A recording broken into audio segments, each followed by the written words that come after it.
Hello दोस्तों, मैं हूं दीपक गुप्ता। आप सुन रहे हैं हमारे चैनल क्लब जीएसटी और आज की रिविजनरी वीडियो है about E way bill. E way bill बहुत बच्चों ने रिक्वेस्ट किया था, सर ई वे बिल को आप पहले रिकॉर्ड कर दीजिए, तो हम स्टार्ट कर रहे हैं आपके साथ ई वे बिल की रिवीजन। और आप हमारे क्वेश्चन बैंक वॉल्यूम 1 का पेज नंबर 337 जो है वो अपने सामने रखेंगे for doing this revision. E way bill, e way bill के लिए जो बेसिक रूल है which are suppose to remember for your examination also, that is rule 138, जिसमें ई वे बिल के जनरेशन का सारा प्रोसेस एंड रिक्वायरमेंट जो है वो डिफाइन की गई है। ब्रॉडली स्पीकिंग जब हम ई वे बिल के बारे में डिस्कशन करेंगे तो अपने को ये क्वेश्चन की क्लैरिटी होनी चाहिए, व्हेन ई वे बिल कब जनरेट किया जाना है, by whom E way bill कौन जनरेट करेगा, हाउ ई वे बिल को वो कैसे जनरेट करेगा, और जो ई वे बिल जनरेट किया जाएगा उसकी वैलिडिटी जो होगी वो क्या होगी। इन चार बेसिक पॉइंट्स को आप पकड़ करके 138 को अपने माइंड में याद रखने की कोशिश करेंगे। सबसे पहला क्वेश्चन हम बात करते हैं व्हेन ई वे बिल कब जनरेट किया जाना है। तो रूल 138 सब रूल 1 वो ये कहता है कि कभी भी अगर कोई रजिस्टर्ड पर्सन कॉज कर रहा हो मूवमेंट ऑफ गुड्स, और एक एक वर्ड इंपॉर्टेंट है, प्लीज सब लोग ध्यान देंगे, when ever there is a registered person and he is causing movement of goods, और वो गुड्स जिनकी consignment value is more than 50,000। I am repeating, when ever there is a registered person and he is causing movement of goods and the consignment value of the goods is more than 50,000, then e-way bill is required to be generated. So the base point is what? There should be movement of goods and the consignment value of the goods should be more than 50,000. And यहाँ आपको मैं clarity देना चाहूँगा, इन words को आपके mind में बिल्कुल 100% clarity के साथ आप सेट कर लीजिएगा कि 138(1) के हिसाब से ई वे बिल की रिक्वायरमेंट सिर्फ तभी आएगी when there is a movement of goods caused by a registered person, and the movement of goods, the goods we are talking about, the consignment value of such goods shall be more than 50,000. And please everybody appreciate the word use movement of goods. 138(1) does not say whenever there is supply of goods. So e way bill का concept जो है वो supply of goods के concept के साथ related नहीं है, ये रिलेटेड है with the concept of movement of goods. If in the transaction there is a movement of goods, the transaction may amount to supply, the transaction may not amount to supply. If there is a movement of goods caused by a registered person, then e way bill का concept जो है वो आपके mind में आएगा. नीचे table में जैसे मैंने कुछ पॉइंट लिखे हैं, let's suppose first situation, there is person who is making a supply and that supply is involving movement. So supply है और मूवमेंट भी है, सप्लाई का फोकस छोड़ दो, मूवमेंट है, and presuming that movement is of goods which is having consignment value more than 50,000, E way bill जो होगा वो जनरेट करना पड़ेगा. सेकंड सिचुएशन, सप्लाई की जा रही है बट उस सप्लाई में मूवमेंट नहीं है. आपने बहुत सारे ट्रांजेक्शन्स ऐसे समझे हुए हैं जहां पर सप्लाई ऑफ गुड्स की जाती है पर मूवमेंट नहीं है. फॉर एग्जांपल, आप किसी शॉप में जाते हैं, शॉप में जाकर के आप पेप्सी परचेज करते हैं, वही शॉप में खड़े कर आप पेप्सी जो है पी करके खाली बोतल रख करके आ जाते हैं, तो सप्लाई तो हुई है पर मूवमेंट ऑफ गुड्स कहीं भी नहीं हुई है, तो accordingly there will be no question of any e way bill. Third situation, there is no supply, supply नहीं करी है, रजिस्टर्ड पर्सन है, उसने अपने कुछ कहीं स्टॉक ट्रांसफर किए हैं, सप्लाई नहीं करी है, स्टॉक ट्रांसफर किए हैं, सप्लाई नहीं करी है, with in the state stock transfer हुए हैं, सप्लाई नहीं है पर मूवमेंट है, ध्यान रखेंगे e way bill has to be generated. And to another important point to be noticed is, let's suppose there is a person who is a supplier of goods, he is making a supply of goods and that supply of goods is involving movement, E way bill का concept picture में आएगा. And next point which is equally important, if there is a supplier of service, वो supply करता है service की, but उसकी जो service की सप्लाई है that involves movement of goods, तो please be very clear, transaction में सप्लाई ऑफ सर्विस हुई है बट मूवमेंट ऑफ गुड्स अगर इन्वॉल्व है तो ई वे बिल जो होगा वो पिक्चर में आएगा. फॉर एग्जांपल, मैं कोचिंग इंस्टीट्यूट हूं, मैं कोचिंग सर्विसेज देता हूं, पर मैं अपने सेंटर पर बुक्स भेजता हूं बच्चों के लिए, तो मैं अपने सेंटर पर बुक्स जब भेज रहा हूं, then in that situation although I am a supplier of service but my supply of service is involving movement of goods, then e way bill का क्वेश्चन जो होगा वो आएगा. तो ये आपको ध्यान में रखना है, ये सबसे कॉमन मिस्टेक हो जाती है बच्चों से, तो बिल्कुल इसे माइंड में क्रिस्टल क्लियर कर लीजिएगा. 138(1) जो कि ई वे बिल के बारे में बात करता है वो बिल्कुल क्रिस्टल क्लियर कहता है ई वे बिल तब आएगा when there is a movement of goods, such movement may be under supply transaction or may be otherwise than by way of supply transaction. Such movement may be under supply of goods transaction, such movement may be under supply of service transaction. First point you are supposed to remember. Then the second equally important point is the movement of goods, जो goods involve होंगे that should be of consignment value more than 50,000, consignment value CV more than 50,000. What is consignment value? तो वो कहते हैं जी वो consignment value का बड़ा simple सा मतलब है, कंसाइनमेंट वैल्यू का बड़ा सिंपल सा मतलब है जो गुड्स जा रहे हैं, मान लीजिए सप्लाई ट्रांजैक्शन है और उस सप्लाई ट्रांजैक्शन में मूवमेंट हो रही है, तो आपने उस सप्लाई का टैक्स इनवॉइस काटा होगा या बिल ऑफ सप्लाई काटा होगा, एज द केस में भी टैक्स इनवॉइस काटा होगा। रेगुलर सप्लायर है तो, अगर आप कंपोजिशन सप्लायर है तो आपने बिल ऑफ सप्लाई काटा होगा। तो उस टैक्स इनवॉइस और बिल ऑफ सप्लाई में जो गुड्स की मूवमेंट हुई है उसकी वैल्यू क्या है, और जो वैल्यू देखेंगे वो जीएसटी इंक्लूसिव वैल्यू देखेंगे। नॉर्मली आप जानते हैं जीएसटी में जब भी हम वैल्यू बोलते हैं तो वैल्यू में जीएसटी नहीं आता है, पर ई वे बिल के पर्पस के लिए जब हम बात करेंगे कंसाइनमेंट वैल्यू की तो ये हमेशा जीएसटी इंक्लूसिव वैल्यू होगी। सो आपने एक पर्टिकुलर ट्रांजैक्शन किया, उसके इनवॉइस में inclusive of GST value more than 50,000, तो फिर ई वे बिल का क्वेश्चन जो है वो आएगा। अच्छा, अगर आपका ट्रांजैक्शन सप्लाई है ही नहीं पर आपके ट्रांजैक्शन में गुड्स की मूवमेंट है, तो यहां जरा ध्यान से सुनिएगा, अगर आपका ट्रांजैक्शन सप्लाई है ही नहीं पर आपने गुड्स मूव किए हैं तो आपको गुड्स की मूवमेंट के लिए डिलीवरी चालान तो फिर भी बनाना पड़ा होगा। मैं आपसे उम्मीद रखता हूं आप सबको corresponding provision of invoicing and delivery challan clear होंगे। ट्रांजैक्शन में इनवॉइस या बिल ऑफ सप्लाई बनाया जाता है सेक्शन 31 के अकॉर्डिंगली, एंड डिलीवरी चालान जो है वो बनाया जाता है इन अकॉर्डेंस विद रूल 55। सो अगर आपके goods let's suppose with in Delhi state, आप अपनी एक ब्रांच से दूसरे ब्रांच के पास स्टॉक ट्रांसफर कर रहे हैं, there is movement of goods, this transaction is not supply, आप डिलीवरी चालान के बेसिस पर गुड्स की मूवमेंट करेंगे। अब उस डिलीवरी चालान में जो गुड्स मूव हो रहे हैं उन गुड्स की value that is more than 50,000, तो ई वे बिल जो होगा वो बनाना पड़ेगा। तो कंसाइनमेंट वैल्यू का मतलब क्या है, आपकी इनवॉइस या बिल ऑफ सप्लाई की जीएसटी इंक्लूसिव वैल्यू या आपकी डिलीवरी चालान में जो भी गुड्स आ रहे हैं उन गुड्स की value that is more than 50,000, तो फिर ई वे बिल जो होगा वो जनरेट करना पड़ेगा। अच्छा, in general E way bill आप तब जनरेट करते हैं when the consignment value is more than 50,000, meaning thereby up to 50,000 है तो आप ई वे बिल जनरेट नहीं करते। अच्छा, अप टू 50,000 के केस में there are two exceptions important to remember. Up to 50,000 के केस में देयर आर टू एक्सेप्शंस जहां पर आपको ई वे बिल जनरेट करना पड़ता है। रूल 138 ने उनको लिस्ट डाउन कर रखा है, और वो एक्सेप्शंस है अगर आप हैं हैंडीक्राफ्ट गुड्स के सप्लायर। आप किस चीज के सप्लायर है? हैंडीक्राफ्ट या क्राफ्टमैन गुड्स के सप्लायर। जी हाँ, ये वही हैंडीक्राफ्ट और क्राफ्टमैन गुड्स है जिसको लेकर के आपने सेक्शन 24 में कंपल्सरी रजिस्ट्रेशन में कुछ छूट के बारे में पढ़ा था। आप है हैंडीक्राफ्ट या फिर क्राफ्टमैन गुड्स के सप्लायर, और लेट्स सपोज आप एक इंटरस्टेट सप्लायर है या फिर आप एक कैजुअल टैक्सेबल पर्सन है, और आपको सेक्शन 24 में कंपल्सरी रजिस्ट्रेशन से बचाया गया है। आपको सेक्शन 24 में कंपल्सरी रजिस्ट्रेशन से बचाया गया है 20 लाख या 10 लाख तक के काम करने की लिमिट पर। आपको याद करना पड़ेगा, सेक्शन 24 में डिस्कशन था।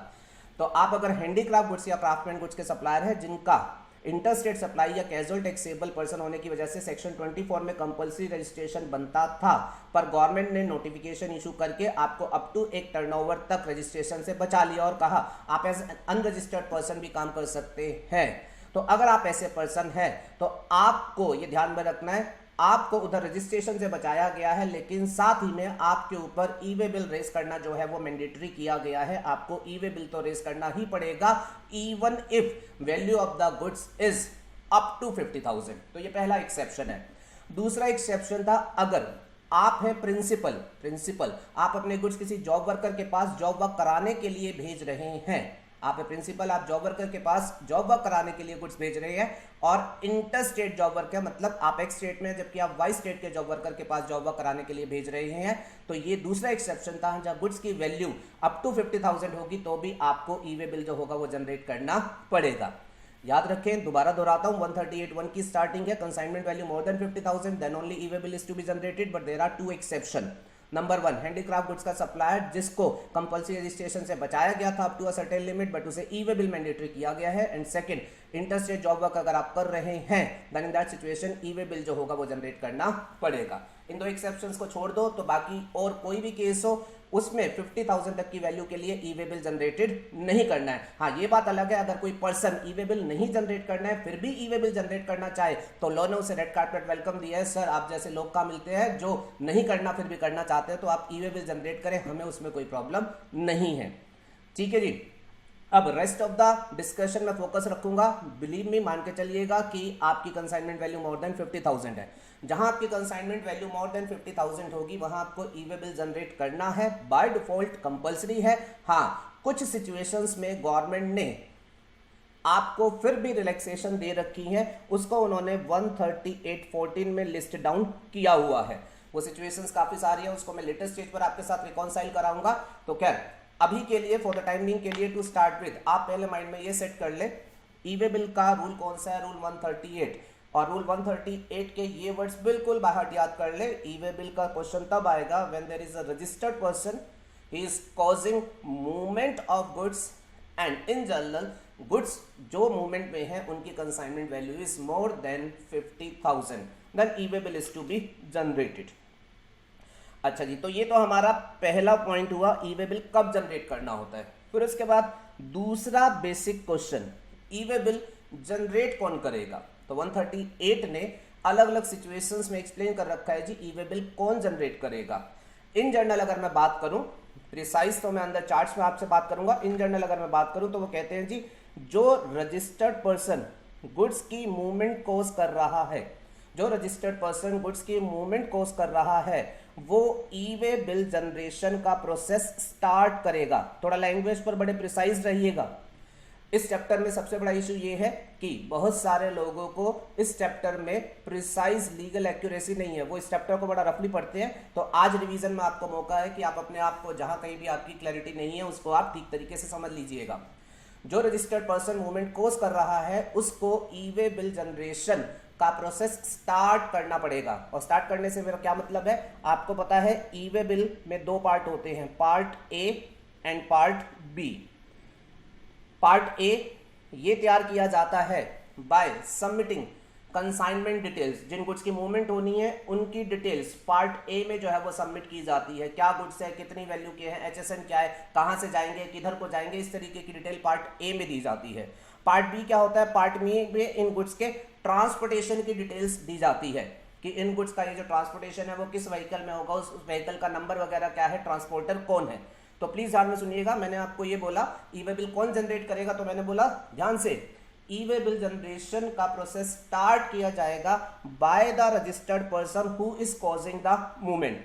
और वो स्टार्ट करेगा कैसे, वो पार्ट ए भर देगा, कंसाइनमेंट डिटेल्स एंटर्ड इनटू कर देगा, पार्ट ए भर दिया जाएगा। जैसे ही पार्ट ए में आप कंसाइनमेंट डिटेल्स डाल दोगे तो फिर इस ई वे बिल को एक नंबर दिया जाएगा, यूनिक नंबर। अगेन वर्ड पर प्रिसाइज रखिएगा, एक नंबर दे दिया जाएगा, यूनिक नंबर। फिर उसके बाद बोला जाएगा जी पार्ट ए आपने भर दिया, हमने एक यूनिक नंबर दे दिया है, अब आपके पास 15 दिन है, अब आपके पास 15 दिन है, 15 दिन के अंदर पार्ट बी भर के ई वे बिल कंप्लीट कर दो। 15 दिन है अब आपके पास, इस यूनिक नंबर के आने के बाद आप इसमें अब ट्रांसपोर्टेशन की डिटेल्स भर के ई वे बिल जो है वो आप कंप्लीट कर दो। ठीक है जी, तो पार्ट ए में कंसाइनमेंट की डिटेल्स गई, एक नंबर मिल गया। अब 15 दिन के अंदर पार्ट बी जिसमें ट्रांसपोर्टेशन डिटेल्स है वो भरी जानी है और ई वे बिल कंप्लीट जनरेट किया जाना है। पार्ट बी कौन भरेगा, तो बेटा पार्ट बी कौन भरेगा वो डिपेंड करेगा कि इन गुड्स का ट्रांसपोर्टर कौन है। अगर जो सप्लायर गुड्स भेज रहा है उसके खुद अपने ट्रक्स है, हो सकते हैं उसके खुद अपने ट्रक है, वो अपने ट्रक में सामान लेकर के जाएगा, तो इसका मतलब ट्रांसपोर्टर भी यही है। उस केस में पार्ट बी यही भरेगा और accordingly complete e way bill इसी ने जनरेट कर दिया। बट ऑन द कंट्रारी जिस सप्लायर ने माल भेजा है उसके अपने ट्रक नहीं है, रेदर देन वो किसी थर्ड पार्टी ट्रांसपोर्टर को एंगेज कर रहा है, उसकी सर्विसेज ले रहा है, उसकी सेवाएं ले रहा है, देन वो जो थर्ड पार्टी ट्रांसपोर्टर है जो इन गुड्स को लेकर के जाएगा व्हीकल में, वो पार्ट बी भरेगा और अकॉर्डिंगली ई वे बिल जो होगा उस थर्ड पार्टी ट्रांसपोर्टर के एंड पर जो होगा वो जनरेट किया जाएगा। बाकी बहुत ज्यादा एक्यूरेट डिटेल्स जो होगा वो मैं अंदर चार्ट के थ्रू आपको दूंगा। अभी के लिए सिंप्लिसिटी के लिए आप मान लीजिए मैं सप्लायर रजिस्टर्ड पर्सन गुड्स भेज रहा हूं और मैं किसी थर्ड पार्टी ट्रांसपोर्टर की मदद से इस गुड्स को जो है वो ट्रांसपोर्ट करवा रहा हूं। तो मैंने जो गुड्स भेजे पार्ट ए में उसकी डिटेल दे दूंगा, मुझे एक नंबर मिल जाएगा और ट्रांसपोर्टर गुड्स में ट्रांसपोर्टेशन की डिटेल्स डालेगा, पार्ट बी कंप्लीट करेगा। और प्लीज जब पार्ट बी कंप्लीट होगा तब ई वे बिल जनरेट हुआ है, पार्ट ए भर देने से ई वे बिल नहीं भरा गया, part A is only an incomplete E way bill, उसकी कोई वैल्यू नहीं है। E way bill complete generate कब हुआ है, जब पार्ट बी भरा गया है by the transporter with the transportation detail. और मैं आपको बता दूं, जब पार्ट बी भर दिया जाएगा, ई वे बिल जनरेट हो जाएगा, तो अगेन इसको एक नंबर दिया जाएगा, इस नंबर को मैं बोलूंगा ई वे बिल नंबर।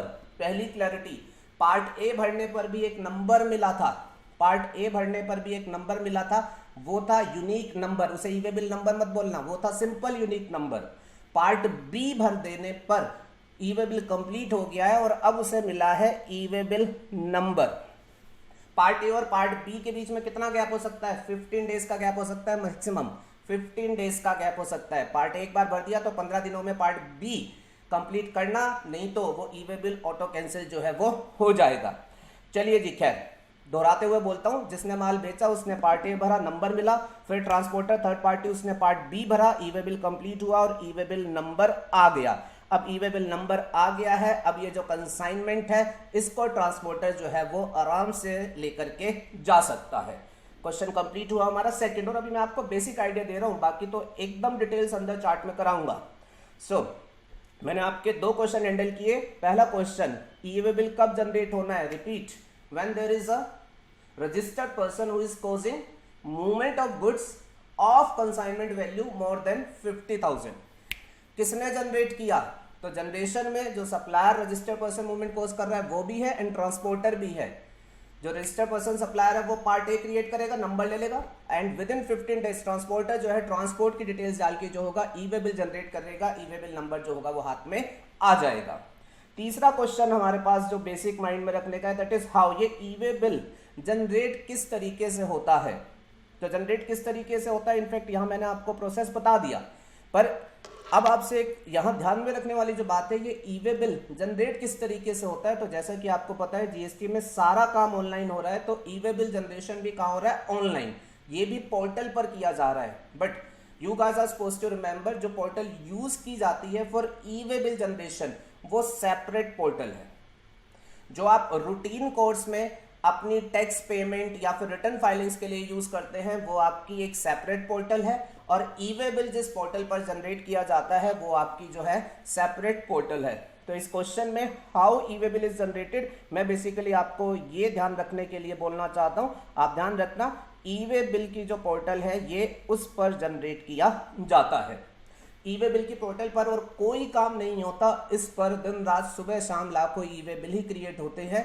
जो दूसरी पोर्टल है जो जर्नली यूज होती है, उस पोर्टल पर क्या काम होता है, उस पोर्टल पर रजिस्ट्रेशन होते हैं, उस पोर्टल पर आपकी टैक्स पेमेंट होती है, आपके लेजर्स मेंटेन होते हैं, उस पोर्टल पर आप रिटर्न सबमिट करते हैं, उस पोर्टल पर आपकी कुछ कमी पेशी रह जाती है तो आपके अगेंस्ट स्क्रूटनी वगैरह के नोटिस आते हैं, अपील्स वहीं फाइल होती है, मतलब बाकी सारे काम उस पोर्टल पर होते हैं। सिर्फ ई वे बिल वाला काम जो है वो आपके सेपरेट ई वे बिल पोर्टल पर होता है।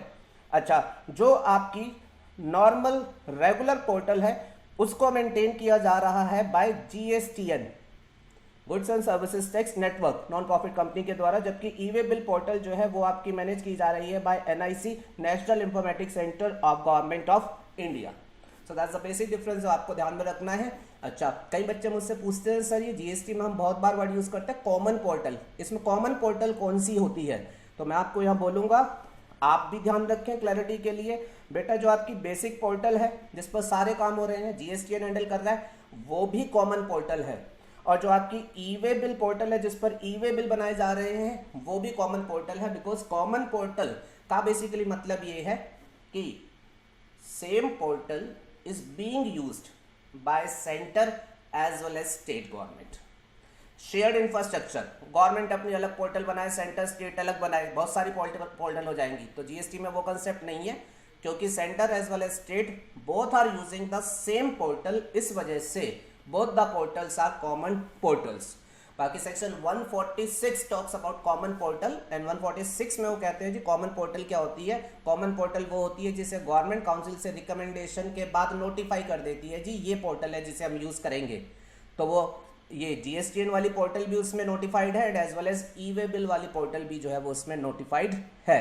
और in fact just for knowledge e invoicing भी अभी रिसेंटली इंट्रोड्यूस हुआ है। मई 2020 के सिलेबस में तो नहीं है, बट नवंबर 2020 के सिलेबस में आएगा। ई इनवॉइसिंग के लिए अलग पोर्टल मेंटेन की गई है और वो भी कॉमन पोर्टल है, बिकॉज वो पोर्टल वो इंफ्रास्ट्रक्चर भी सेंटर और स्टेट जो होंगे वो दोनों शेयर करेंगे। ठीक है जी। तो आप इस पोर्टल पर ई वे बिल जनरेशन स्टार्ट करते हैं। सप्लायर यहां जाकर के पार्ट ए भरता है और पोर्टल उसे एक नंबर देती है। फिर विदिन 15 डेज ट्रांसपोर्टर आकर के पार्ट बी में ट्रांसपोर्टेशन डिटेल्स डाल करके ई वे बिल जनरेट करता है और पोर्टल अब उसे ई वे बिल नंबर जो है वो दे देती है। अच्छा, एक एग्जाम में जो क्वेश्चन आ सकता है दैट इज जो नंबर मिलेगा वो कितने दिन के लिए वैलिड है? 15 डेज के लिए। जो ई वे बिल नंबर मिलेगा वो कितने दिन के लिए वैलिड है? तो ये भी एक बड़ा इंपॉर्टेंट क्वेश्चन है, सुनिएगा। जो नंबर मिला पार्ट ए भर के वो 15 दिन के लिए वैलिड है, उसके बाद वो यूजलेस हो जाएगा। जो ई वे बिल नंबर मिला पार्ट बी भर के कंप्लीट ई वे बिल बनाने के बाद वो कितने दिन के लिए वैलिड है? तो गवर्नमेंट कहती है जी सुनिए, जो पार्ट बी भरने के बाद ई वे बिल तैयार हो गया, ई वे बिल नंबर दे दिया गया, अब वो ई वे बिल बेसिकली तैयार हुआ है गुड्स की मूवमेंट को कवर करने के लिए। गुड्स किसी एक प्लेस से दूसरी प्लेस पर जा रहे हैं, तो वो कितनी दूर जा रहे हैं, उनका कितना लंबा ट्रांसपोर्टेशन है, वो डिपेंड कराएगा कि ई वे बिल नंबर जो मिला है उसका वैलिडिटी पीरियड क्या है। अगर गुड्स मान लीजिए सिर्फ 20 किलोमीटर कहीं जा रहे हैं तो ई वे बिल की वैलिडिटी पीरियड अलग होगी। गुड्स अगर 2000 किलोमीटर कहीं जा रहे हैं डेफिनेटली, तो उसका वैलिडिटी पीरियड जो होगा वो अलग होगा। एंड रूल 138 ने once the e way bill stand generated, तो उस ई वे बिल की वैलिडिटी क्या होगी उसको उन्होंने जो है वो बताया हुआ है। और उन्होंने बोला है इन जर्नल ई वे बिल जो एक बार जनरेट होगा, ध्यान से सुने, in general E way bill जो एक बार जनरेट हो गया है उसकी वैलिडिटी कुछ इस तरीके से होगी। 100 किलोमीटर के लिए एक दिन दिया जाएगा। 100 किलोमीटर या पार्ट ऑफ 100 एक दिन मिलेगा। 100 से ऊपर अगर आपका और डिस्टेंस है तो एवरी एडिशनल 100 किलोमीटर और पार्ट ऑफ 100 किलोमीटर उसके लिए आपको एक दिन जो होगा वो और मिलेगा। कहने का मतलब अगर जो ई वे बिल क्रिएट हुआ है वो पॉइंट ए, प्लेस ए से प्लेस बी के लिए जो है वो क्रिएट किया गया है, अब ये डिस्टेंस जो है अगर 120 किलोमीटर है तो फर्स्ट 100 किलोमीटर की कवरेज के लिए एक दिन हो गया, देन एडिशनल 20 किलोमीटर उसके लिए एक दिन और मिलेगा। तो टोटल मिलाकर के अगर आपको बात करूं तो आपके 120 किलोमीटर के पर्पस के लिए आपके ई वे बिल की वैलिडिटी जो होगी वो होगी 2 दिन। और ये 2 दिन काउंट कहां से किए जाएंगे? काउंट कहां से किए जाएंगे? Very important point. आपने ई वे बिल जैसे ही जनरेट किया पार्ट बी कंप्लीट करके, आपको मिल गया ई वे बिल नंबर, इस दिन से आपका वैलिडिटी पीरियड जो होगा वो स्टार्ट हो जाएगा। जिस दिन ई वे बिल नंबर दे दिया गया, ई वे बिल कंप्लीट जनरेटेड है, नंबर दे दिया गया है, वहां से इसका वैलिडिटी पीरियड जो होगा वो स्टार्ट हो जाएगा। सर अगर मैंने ई वे बिल जो जनरेट किया है वो मैंने 2 मार्च को शाम 5 बजे जनरेट किया है, तो मेरा वैलिडिटी पीरियड इस 120 किलोमीटर के लिए क्या होगा? वो कहते हैं जी अगर ऐसा केस है 5 बजे शाम को अगर आपने जनरेट किया है तो आपका जो पहला दिन होगा, 2 मार्च को आपने जनरेट किया 5 बजे, आपका जो पहला दिन होगा वो 3 मार्च को शाम 5 बजे की बजाय रात के 12 बजे का समझा जाएगा। ये उन्होंने लिखा हुआ है। 2 मार्च को 5 बजे अगर ई वे बिल जनरेट हुआ है तो पहला दिन 3 मार्च 5 बजे एंड ना होकर के 3 मार्च रात को 12 बजे एंड समझा जाएगा। और आपको क्योंकि 2 दिन की वैलिडिटी है तो आपकी एक्चुअल वैलिडिटी होगी वो 4 मार्च रात 12 बजे तक की होगी। आपको उतने पीरियड के दौरान ये डिस्टेंस जो होगा वो कवर करना होगा। वैलिडिटी पीरियड को लेकर के एक स्पेशल पॉइंट जो आपके एग्जाम में आ सकता है, एक तो ये छोटा क्वेश्चन पूछा जा सकता है, इसके अलावा एक और इंपॉर्टेंट पॉइंट जो आपको ध्यान में रखना है, उन्होंने कहा कई बार जो गुड्स ट्रांसपोर्ट होते हैं, कई बार जो गुड्स ट्रांसपोर्ट होते हैं वो होते हैं ODC, over dimensional cargo. Over dimensional cargo जिससे हमारा बेसिकली मतलब ये होता है, आपने कई बार देखा होगा रास्ते पर ट्रक जा रहा है, ट्रक में जो है वो सरिये डले हुए हैं और वो सरिये ट्रक से बाहर थोड़े से निकले रहते हैं, तो इनको हम बोलते हैं ओडीसी।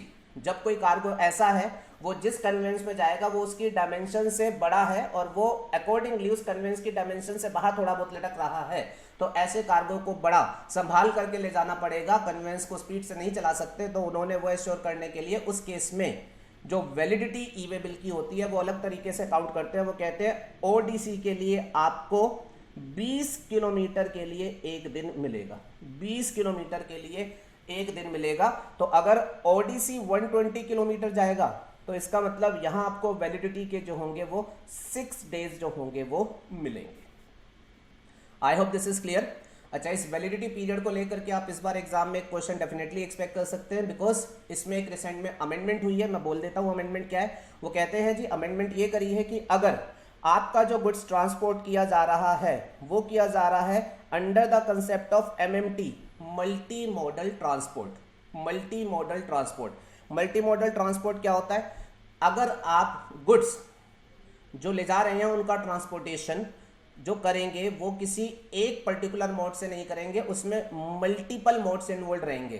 थोड़ा डिस्टेंस व्हीकल से कवर किया जाएगा, थोड़ा डिस्टेंस रेलवे से कवर किया जाएगा, थोड़ा डिस्टेंस सी से कवर किया जाएगा, थोड़ा डिस्टेंस जो होगा वो एयरक्राफ्ट से कवर किया जाएगा। Then in that situation it is multi model transportation, transportation which is involving multiple modes of transport. And latest amendment से ये प्रोवाइड किया गया है, अगर कंसाइनमेंट ओडीसी नहीं है पर मल्टी मॉडल ट्रांसपोर्टेशन वाला है जिसमें सी ट्रांसपोर्टेशन इन्वॉल्व है, जिसमें सी ट्रांसपोर्टेशन इन्वॉल्व है, देन इन दैट सिचुएशन इस केस में भी जो वैलिडिटी मिलेगी वो ओडीसी कंसाइनमेंट को जो मिलती है वही मिलेगी। सो आज की डेट में नेट पोजीशन ये है, once e way bill has been generated its validity period shall be in case of ODC या non-ODC consignment but involving MMT with sea transportation, तो 20 किलोमीटर और part 1 day. Other consignments, all other consignments, उनके लिए validity period is 100 kilometre 1 day for every additional 100 और part another 1 day. This way the validity period has to be computed. So I am coming back to rule 138. These 4 questions in principle are complete when I am repeating registered person causing movements of goods of consignment value more than 50,000. कौन generate करेगा? Registered person part A consignment details भरेगा और number ले लेगा, और transporter part B transportation details भर के complete e way bill generate करेगा जब ई वे बिल नंबर साथ में दे दिया जाएगा। जनरेट कहाँ हो रहा है? पोर्टल पर हो रहा है, पोर्टल से नंबर दे रही है, पोर्टल सेपरेट है, ई वे बिल पोर्टल है जिसको NIC National Informatics centre government of India का जो है वो मेंटेन कर रहा है। एंड वैलिडिटी क्या होगी? ई वे बिल नंबर एक बार मिल गया so within the given validity period as explain to you, depending upon ODC है, एमएमटी है या अदर है, उसके हिसाब से वैलिडिटी जो होगी वो मिलेगी। अच्छा, वैलिडिटी को लेकर के एक बात आपको और बोल देता हूं। कई बार ऐसा होता है कि एक नॉर्मल कार्गो ट्रक लेकर के जा रहा है, रास्ते में कहीं पुल टूट गया, ट्रक अटक गया, या रास्ते में कहीं दंगा था तो वो रास्ता बंद हो गया, पुलिस ने वो रास्ता बंद कर रखा है, या लैंडस्लाइड हो गई, ट्रक को रुकना पड़ा, आगे नहीं जा सकता, या ट्रक का एक्सीडेंट हो गया, ब्रेक डाउन हो गया, an number of situation can be there, जिसकी वजह से within the specified validity period transportation नहीं हो पा रहा है। तो लॉ ने उस सिचुएशन को भी विजुलाइज किया है और साथ में प्रोविजंस डाले हुए हैं कि जी जो वैलिडिटी पीरियड है वो तो है, लेकिन जरूरत पड़ने पर जेन्युइन सर्कमस्टांसिस में एक्सटेंशन जो है वो भी पॉसिबल रहेगा, एक्सटेंशन जो होगा वो भी पॉसिबल रहेगा। सर एक्सटेंशन के लिए क्या मुझे डिपार्टमेंट जाना पड़ेगा? नो, डिपार्टमेंट जाने की कोई जरूरत नहीं है, आप ऑनलाइन ही एक्सटेंशन पोर्टल पर अप्लाई कर सकते हैं। सर एक्सटेंशन कितने डेज का मिलेगा? बेटा एक्सटेंशन के लिए कोई स्पेसिफाइड नंबर ऑफ डेज नहीं है, डिपेंड करेगा कि आप जब एक्सटेंशन मांग रहे हैं आपका बैलेंस डिस्टेंस ट्रैवल कितना बचा हुआ है, उस बैलेंस डिस्टेंस ट्रैवल को देखते हुए जो है वो आपको एक्सटेंशन देंगे। सर क्या मैं एक्सटेंशन के लिए शुरुआत में अप्लाई कर दूं? नहीं, उन्होंने ऐसा बोला है कि भाई आप बिल्कुल बिगनिंग में एक्सटेंशन कैसे मांगेंगे? जब आपकी ओरिजिनल वैलिडिटी पीरियड खत्म होने वाली होगी और आप लेकिन अपने डेस्टिनेशन पर नहीं पहुंचे हुए हैं, ओरिजिनल वैलिडिटी खत्म होने वाली है लेकिन आप डेस्टिनेशन के करीब तक नहीं पहुंचे हुए हैं, आप एक्सटेंशन के लिए उस स्टेज पर जो है वो अप्लाई करें। और अगर ऐसा हुआ कि आपका ओरिजिनल वैलिडिटी पीरियड एक्सपायर हो गया ओरिजिनल वैलिडिटी पीरियड एक्सपायर हो गया, क्या उसके बाद एक्सटेंशन के लिए अप्लाई किया जा सकता है? अच्छा सुनिएगा, ये बड़ा इंपॉर्टेंट क्वेश्चन है। नॉर्मली तो बेटा सुनिएगा क्या होगा, अगर आपका ओरिजिनली वैलिडिटी पीरियड एक्सपायर हो गया तो नॉर्मली क्या मतलब है, एक्सपायर होने का मतलब अब वो ई वे बिल इनवैलिड हो गया। अब जो चीज इनवैलिड हो गई उसका एक्सटेंशन कैसा, वो तो चीज ही इनवैलिड हो गई। पर प्लीज ध्यान में रखिएगा, गवर्नमेंट ने एक बहुत बड़ी अमेंडमेंट इस सेक्टर से रिलेटेड ये करी है कि उन्होंने ये बोला है कि अगर ओरिजिनल वैलिडिटी पीरियड एक्सपायर हो भी जाता है तो भी आप बाद में भी एक्सटेंशन के लिए अप्लाई कर सकते हैं, पर maximum with in 8 hours. Original validity period expired हो चुका है एक बार के लिए, ई वे बिल भले ही इनवैलिड हो चुका हो, लेकिन अगर आप फिर भी 8 घंटे के अंदर अप्लाई कर देते हैं तो वो आपकी एक्सटेंशन एप्लीकेशन जो होगा वो एडमिट करेंगे और एक्सटेंशन दे देंगे, आपका ई वे बिल जो होगा वो वैलिड के स्टेटस में ही रिस्टोर कर दिया जाएगा। ये वैलिडिटी से रिलेटेड मैंने जो भी पॉइंट्स बोले हैं ये बिगनिंग की स्टेज पर इसीलिए बोले हैं बेटा कि ये इस अटेम्प्ट में पूछे जाने वाले क्वेश्चन है, बिकॉज ये अमेंडमेंट बेस्ड क्वेश्चन है। ठीक है जी, बाकी 138 में हर एक एक्सपेक्ट्स की डिटेल्स जो होगी वो हम अंदर चार्ट की मदद से करेंगे। एक ब्रॉड आउटलाइन जो है वो मैंने आपको दे दी है। सर ये ई वे बिल हमसे बनवाया क्यों जा रहा है? हम तो जब गुड्स अप्लाई करते हैं तो उसका टैक्स इनवॉइस वैसे ही बनाते हैं। गुड्स अगर जाते हैं तो tax invoice as a supporting document, as a covering document जो है वो कन्वेंस वाला लेकर के ही जाता है, फिर ई वे बिल क्यों बनवाया है? तो यहाँ प्लीज आप ध्यान में रखेंगे, आप जब कभी गुड्स की सप्लाई करते हैं तो आप इनवॉइस बनाते हैं, बिल्कुल सही कह रहे हो। सेक्शन 31 कहता है आप इनवॉइस बनाते हो, वो आपका कवरिंग डॉक्यूमेंट होता है, बट वो इनवॉइस आप कहाँ बनाते हो? अपनी बुक्स में, अपनी बुक्स में। और वो इनवॉइस आप, मतलब आपसे मेरा मतलब जो गड़बड़ी करने वाला पर्सन है वो बाद में कभी भी फाड़ सकता है, अपने ट्रांजेक्शन को चेंज भी कर सकता है। तो ये जो ई वे बिल का कंसेप्ट उन्होंने डाला है ये आप अपनी बुक्स में नहीं बना रहे, ये आप कहाँ बना रहे हैं? पोर्टल पर। और एक बार ई वे बिल क्रिएट हो गया तो फिर अकॉर्डिंगली आपके द्वारा इस ट्रांजेक्शन को इरेज करना जो होगा वो फिजिबल नहीं होगा। क्लियर है? तो ई वे बिल से government as a additional measure ये इंश्योर करा रही है कि ट्रांजेक्शन जो है वो बाद में जो है किसी तरीके से मैनिपुलेट जो है वो ना किए जाए। ई वे बिल गवर्नमेंट की पोर्टल पर क्रिएट हो रहा है। अच्छा जी, इसके अलावा आपका कई बार जो गुड्स का ट्रांसपोर्टेशन होता है वो सप्लाई की वजह से नहीं, other than by way of supply होता है। तो वहां पर आप डिलीवरी चालान बना रहे होते हो, बट अगेन अपनी बुक्स में बना रहे होते हो। गवर्नमेंट कह रही है जी आप ई वे बिल भी बनाओ हमारी पोर्टल पर। सर ये हमें बहुत तकलीफ नहीं देगा, हमें एडिशनल कंप्लायंसेस का बर्डन नहीं डालेगा? डालेगा, नो डाउट ये डालेगा, बट गवर्नमेंट ने आपको ये बर्डन सब ना लगे इसलिए ई वे बिल जनरेशन का प्रोसेस बहुत ही सिंप्लीफाइड कर रखा है, बहुत ही सिंप्लीफाइड। ई वे बिल को आप इनफैक्ट अपने मोबाइल फोन पर एप्लीकेशन डाउनलोड करके भी जनरेट कर सकते हो। Government wants to make sure कि ये किसी को बर्डनसम ना लगे। सर अगर ई वे बिल नहीं जनरेट किया तो ऐसी गलती मत करना, क्योंकि अगर आप ई वे बिल जनरेट नहीं करोगे तो इसका खामियाजा आपको बहुत ज़्यादा भुगतना पड़ेगा। अगर कोई भी ट्रांसपोर्टर गुड्स लेकर के जा रहा है, ई वे बिल नहीं है, रास्ते में उसकी अगर क्रॉस चेकिंग हो गई तो फिर कंसाइनमेंट रोक लिया जाएगा, उस conveyance as well as goods को जो होगा वो सीज कर लिया जाएगा। बात समझ आई? तो इस ई वे बिल को ये मतलब ना ये गवर्नमेंट की तरफ से बस ऐसे ही स्पेसिफाइड प्रोसीजर है, गवर्नमेंट इसको लेकर के बहुत सीरियस है और इतने कंसाइनमेंट डेली बेसिस पर पकड़े जा रहे हैं because of lack of understanding of this provision.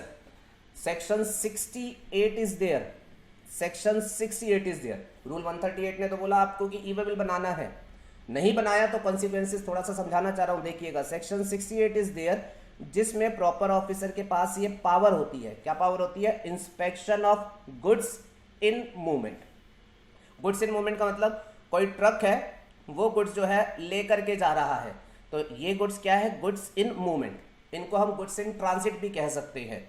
And section 68 में ये लिखा हुआ है कि अगर कोई भी ट्रक, कोई भी व्हीकल, कोई भी कन्वेंस गुड्स लेकर के जाएगा तो इस कन्वेंस का जो पर्सन इंचार्ज है उसके लिए ये ऑब्लिगेशन क्रिएट किया गया है कि वो अपने साथ इन गुड्स के स्पेसिफाइड डॉक्यूमेंट्स जो होगा वो कैरी करेगा।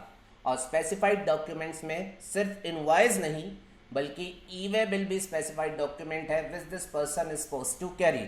तो सेक्शन 68 प्रॉपर ऑफिसर को पावर देता है कि आप इन ट्रांजिट कन्वेंस को चेक करें, मेक श्योर करें कि वो जो कन्वेंस है वो अपने साथ स्पेसिफाइड डॉक्यूमेंट्स जो लॉ ने बोले हैं वो अपने साथ लेकर के चल रहा हो। मैं सेक्शन 68 की डिटेलिंग थोड़ी सी आपको देता हूं। मान लीजिए there is a registered supplier is making, let's suppose just as an example, a B2B सप्लाई, सामने रेसिपिएंट GST रजिस्टर्ड है। अब इस सप्लायर ने जो गुड्स उसको बेचे हैं वो गुड्स उसे रेसिपिएंट के प्रीमाइसेस पर डिलीवर करने हैं। तो अकॉर्डिंगली उस गुड्स के ट्रांसपोर्टेशन के लिए उन्होंने किसी ट्रांसपोर्ट कंपनी से जो है वो बात करी। अब वो ट्रांसपोर्टर जो है वो ट्रक में गुड्स लेकर के जाएगा। सो गुड्स है इस ट्रक में, ट्रक क्या है हमारा, कन्वेंस, और ट्रक वाले को मैं एक सिंपल वर्ड दे रहा हूं, पर्सन इंचार्ज। पर्सन इंचार्ज आप नॉर्मल लैंग्वेज में ट्रांसपोर्टर बोलते हो, मैंने थोड़ा सा आपको लैंग्वेज जो लो वाली थी वो वाली बोल दी। गुड्स जा रहे हैं ट्रक में, मैंने उसको क्या नाम दिया, कन्वेंस, और जो ट्रांसपोर्टर है मैंने उसको क्या नाम दिया, person in charge of convince.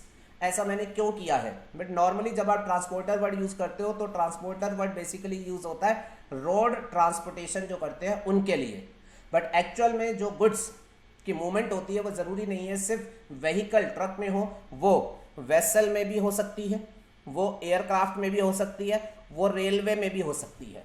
तो मैंने कन्वेंस वर्ड यूज करके ऑल मोड्स ऑफ ट्रांसपोर्ट जो है वो कवर कर लिए, and person in charge of the conveyance रख करके मैंने अकॉर्डिंगली उस कन्वेंस का जो भी इंचार्ज पर्सन है उन सबको जो है वो कवर कर लिया।